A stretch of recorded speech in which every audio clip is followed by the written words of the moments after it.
আসসালামু আলাইকুম ওরহমতুল্লাহ। স্বাগতম জানাচ্ছি হে মুমিনগণ ইউটিউব চ্যানেল এবং ইসলামিক একাডেমি এনপি ফেসবুক পেজে।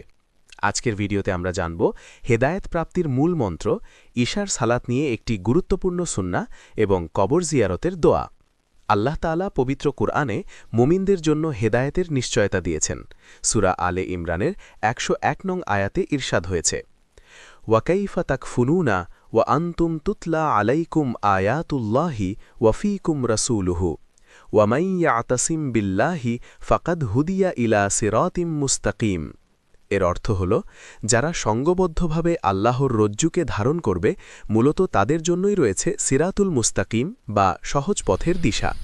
তাই আসুন আমরা সকল বিভেদ ভুলে আল্লাহর দ্বীনকে শক্তভাবে আঁকড়ে ধরি। প্রিয় নবী সাল্লাল্লাহু আলাইহি ওয়াসাল্লামের একটি গুরুত্বপূর্ণ সুন্নাহ যা আমরা অনেকেই অবহেলা করি।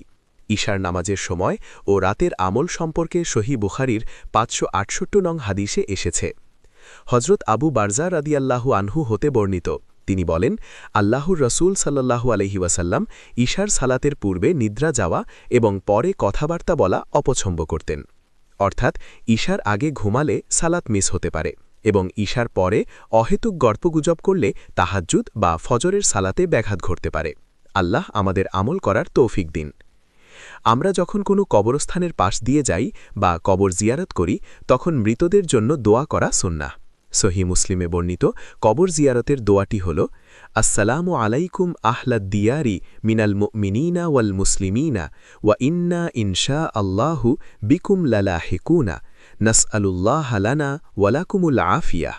অর্থ, হে কবরবাসী মুমিন ও মুসলমান, তোমাদের প্রতি সালাম বর্ষিত হোক। আমরাও তোমাদের সাথে মিলিত হচ্ছি ইনশাআল্লাহ।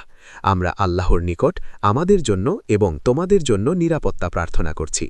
প্রিয় দিনী ভাই ও বোনেরা, ভিডিওটি ভালো লাগলে শেয়ার করে অন্যকে জানার সুযোগ করে দিন। নিয়মিত এমন ইসলামিক ভিডিও পেতে আমাদের চ্যানেলটি সাবস্ক্রাইব করুন এবং পেজটি ফলো করুন। জাযাকুমুল্লাহু খায়রান।